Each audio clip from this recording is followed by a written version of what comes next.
What's up guys, my name is Andy. Here we are at the end of 2024 and it's time to do another one of those recap videos. We had a fantastic year. We did a lot of stuff on the Mustang, continuing over from the previous year. And then we also added the new F100 to the channel and have been working on that. Let's take a look at all the stuff that we did this year. In this video, I'm gonna be pulling the engine out of my 66 Mustang. I'm gonna be getting the car painted and I got some other work that I'm doing. Now we're gonna see if my gamble to not pull the hood is gonna pay off. Oh, there goes all the coolant that I forgot about. Awesome.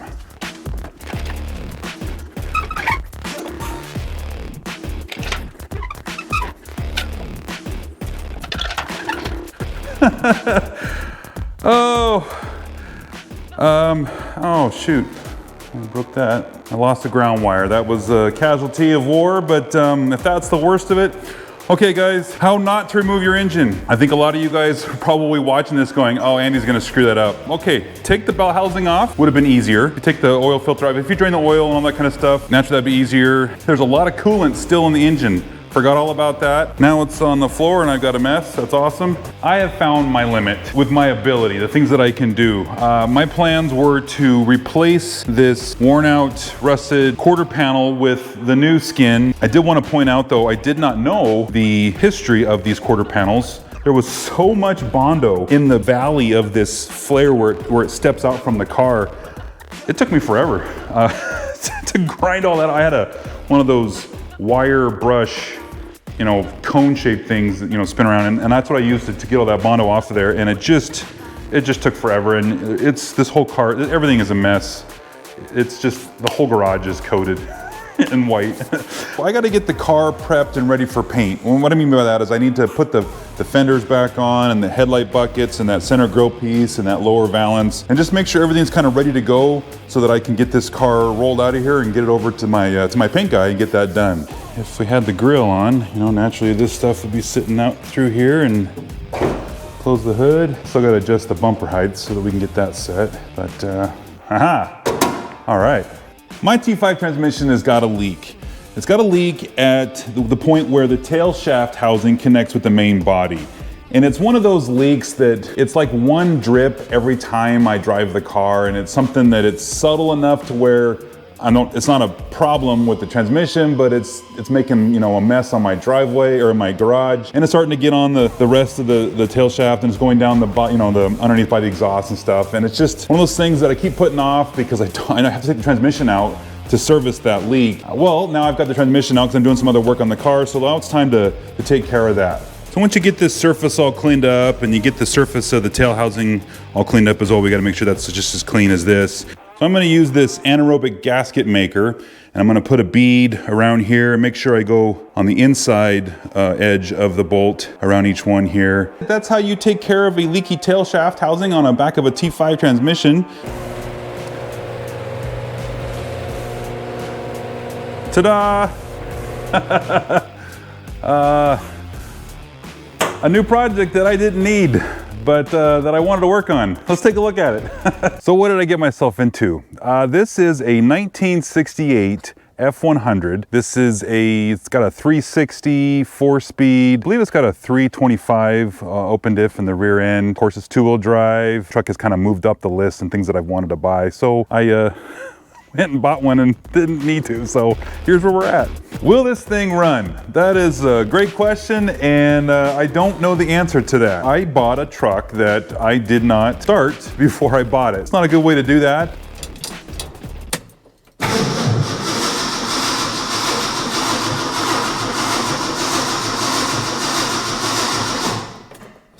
I could see through the windshield, and this thing is smoking. It's hot. I'm gonna fire it up one more time. The nice thing is this cable is not smoking now. It's not even hot, so that's good. I think just that other battery cable, there was just so much corrosion and stuff there. It was actually causing a resistance and heating up this wire, and that's why it was getting so hot. But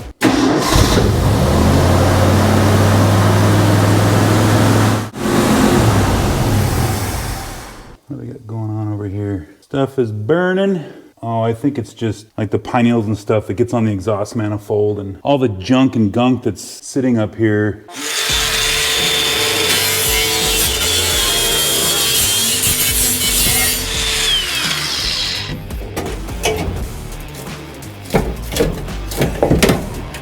Aha! Alrighty, let's get this guy out of here. So, hooray!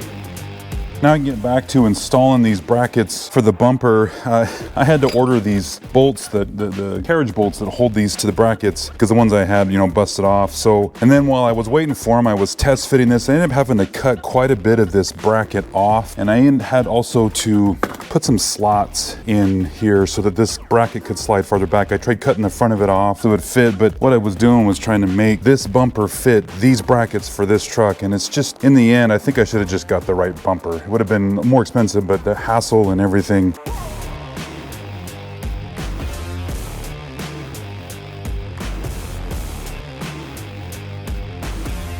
All right, guys, I got the car picked up.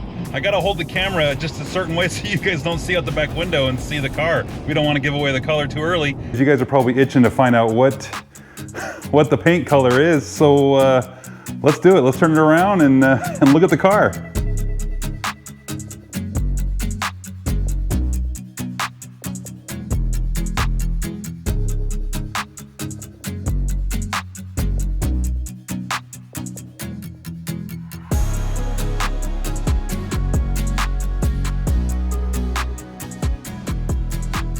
So as you can see, I went with the Wimbledon white and the Guardsman blue, the very traditional colors. This is what I want, and I'm so pumped. It looks so good, and I got a great deal for what I paid in the paint job. I've got the telltale signs of the leaky heater core. One of the problems that you'll notice is when these things leaking, it'll get all over the floor. It can rust out the floor pans here. And this is something that I want to get taken care of before I get the truck back out on the road. This is what that heater core looks like. So we're gonna go ahead and get this heater box out, this guy installed. Now that I got my car painted, I've got several projects that I need to get completed before I can get this car back on the road. And the first thing that I want to tackle is the wiring harness. I'm gonna go with American Auto wire. It can seem overwhelming. You know, I got probably close to 20 hours with all of the work I've done. Now, some of that's, you know, some of that time's me standing there just kind of looking at it going, how am I gonna do that? What do I want to do with that? Do I want to route it? That kind of stuff. And I'm happy with how things turned out. So just cross my fingers that everything works.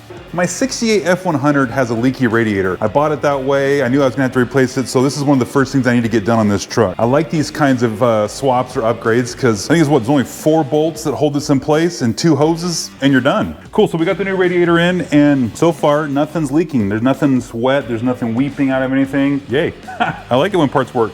I'm gonna be replacing the carpet in my 66 Mustang. And this is one of my favorite kinds of projects because it is relatively easy to do. Don't take a lot of tools, doesn't take a lot of skill or knowledge to do this. And it also kind of jazzes up the car, just another way to freshen up the look of the car for not a lot of money and not a lot of effort. All right, here's just a sneak peek at what I was doing. So the hole is right here in the sheet metal for the screw, so I can see where I need to come through, and I could just burn a hole right through the plastic of the carpet. Maybe get the backside just a little bit bigger. Give me plenty of play so that when I put this on here, I don't have to fight it. But there, that's just one hole, and then I just go down the line and do that for all of them, and then the screw goes right in. It's so easy. I need to replace the brake master cylinder. I'm also having a problem with the pedal assembly in the truck where the brake and the clutch pedal are binding up a little bit and they're kind of sticking, and probably a good time to get that out and service those. And to take those out, you remove a lot of the same bolts that you take out for doing the brake master cylinder. So this is a good time to tackle both projects.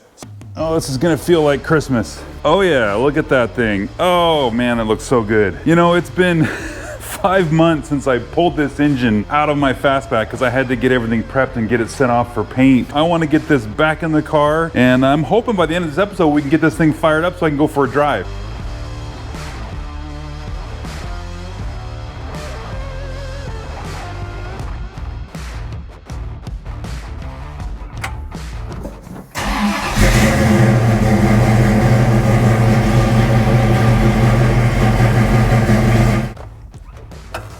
Can you see that? That is supposed to be this way, not at an angle. This shaft is off. It's way off. Yeah, that was definitely money saved. And if you don't have a welder, then obviously you can take it into a shop and get it done, but it's still cheaper than buying a used one of these and hoping that that doesn't have problems. So cool. All right, guys, that's it. That's the Mustang Steve bearing kit installed on an F100 pedal assembly. And just like that, we've got stripes in the car. I think this came out really good. I would recommend following the directions if you have a 66. Because of the spacing of this piece. I wish I was paying attention more, but you're gonna be better on the second stripe than you're on the first one, right? So did the driver's side first, and coming over here, I think I was a little smoother with the passenger side. And the reason why I say that is do the side that you're gonna be on the most. I'm gonna be on the driver's side, so I probably would have started with the passenger side and got that guy done, kind of work out all the kinks, make sure I know exactly what I'm doing. So when I go over to the driver's side, it's better because that's the side I'm gonna see all the time, right? Because when I'm driving. Yeah, that's just not cutting it anymore. Let's get this thing replaced. All right, so that came out okay. It looks like I got a little bit here where didn't quite glue. What I can do is when I go to put the door sill in here, after I put the flooring down, I can put a little bit of that adhesive underneath here and just hold it in place. And then when I put the door sill down, it will help trap that underneath there and hold it in place. I don't want to have to retape it or anything.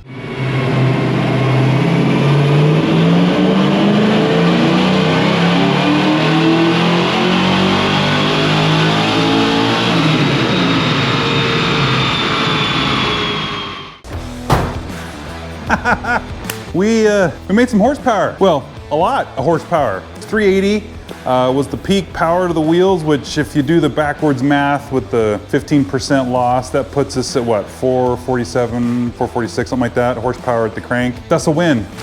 And as you start to lay things out, you get a sense of what you're working with. Now, they say in the instructions, take this out of the box and let it lay out in 72 degrees, you know, in your house basically, or a heated garage for 48 hours, and to not put it in direct sunlight to heat this thing up. I may have put it in the sun for just a little bit, just to warm it up a little. It's a little colder today when I'm doing this, but for the most part, it gives me a little more flexibility with this mat.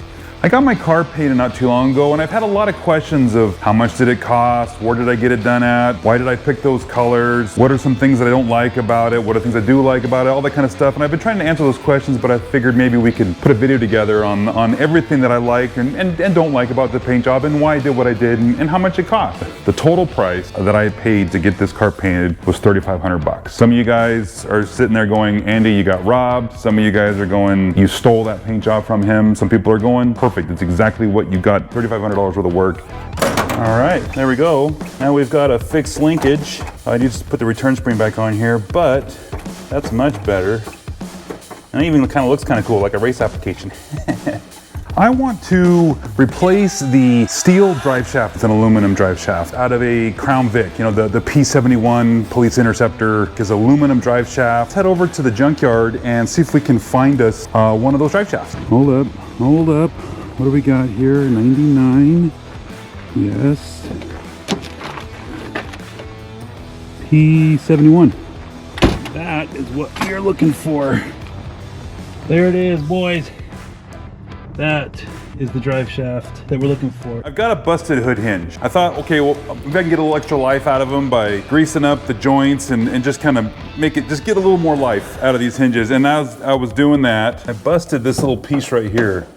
And this little guy is supposed to be actually up that way, and it connects these two parts of the hinge. And with that broken, this whole hinge system doesn't work. And I thought for a minute that I could just weld that back up, but really it's not worth the hassle. I mean, a new set of hinges is $100. So I went ahead and ordered a new set of just aftermarket hood springs for this truck. And so let's go ahead and get these things installed. Again, driver's side, passenger side, lower control arms. And then you've got the two strut rods. And this is another great thing about Mike's kit is that most places you have to buy this and you have to buy this separately, but they include it with this kit. And this is where you get your big hammer, whether you call this the negotiator or the convincer. Check this out. Can you see that spark? It's jumping from inside the boot there to the, so it's missing. Let's see if we can take this boot off. Go on, there we go. Oh boy. Well, gosh, there's the problem right there. I want to put on some bigger tires, not only in diameter, but also in width. What I've got on here now is some 225 50/16s, and they're fine for what they are, but I plan on upgrading the brakes down the road, and the brake size that I want to go to won't fit the 16-inch wheels. In fact, I have to go to a 17-inch wheel, or maybe even an 18-inch wheel. And see, I'm already having a hard time getting this tucked underneath the fender lip. Boy, that's just gonna be too much. That's not gonna fit. With 5-inch back spacing, you can see how snug this thing is, really close to the leaf spring, but it's not touching. We got a 1/2 inch in between there. I'm gonna be replacing the points ignition system on my F100 to the popular electronic ignition system from Pertronics. I'm gonna install kind of a fun upgrade on my truck. I'm gonna put a new tachometer in this thing. So this is what I want to put in the truck. This is just an Autometer tax 3991. It's a 3 3/8 tack. Yes, it goes to 8 grand, and that's way more than I need for this engine. But down the road, depending, if I want to do something different with the engine, I might want a little more space for the RPM. Let's fire up the truck one more time. Oh, look at that. And then if we mess with the choke, yeah, see how it goes up and goes down, so everything's working there. I'm gonna do a super easy upgrade to my truck by taking out the factory alternator and replacing it with a 1-wire. So now what do I do with all this wiring that's in here? Because I'm not using the voltage regulator anymore, which is sitting right here, you can disconnect all this stuff and take it out. I'm gonna rewire the truck down the road, so I'm just gonna tuck it off, I'm gonna tape off the terminals just in case, you know, nothing touches anything. But there's no reason for me to pull it out yet, because I'm gonna do a whole wiring job on the truck, and I'm gonna pull the wiring then. So, but for you guys, you could just unplug this voltage, the wiring harness from the voltage regulator and disconnect it from the starter solenoid, and there you go. You don't need any of it. Just like that, we've got ourselves a 1-wire alternator installed. It's time to install the best set of 4-to-1 headers for my 347 here on my 66 Mustang. Finally upgrade to a better option for my engine with these FPA or Ford powertrain application long tube headers. This is not something we're gonna run for very long, but I do wanna hear what it sounds like, and we're gonna probably piss the neighbors off, and this is gonna be really loud, I'm sure.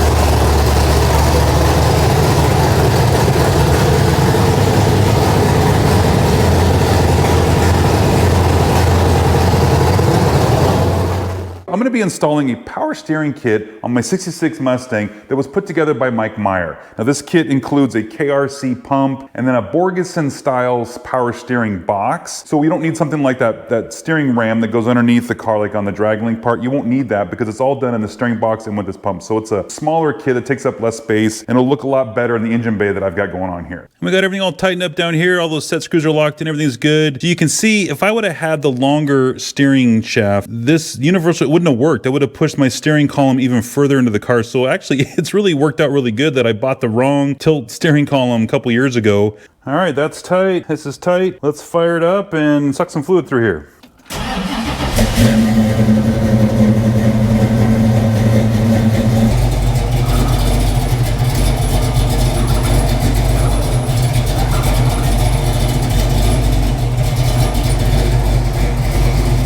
So we did a lot. We got a lot done. We got a lot put on this truck. We got a lot done on the car, and we have a long ways to go. We got a lot of stuff to do in 2025, so I'm looking forward to that, and I hope you guys are too. So stick around and we'll catch you in the next one.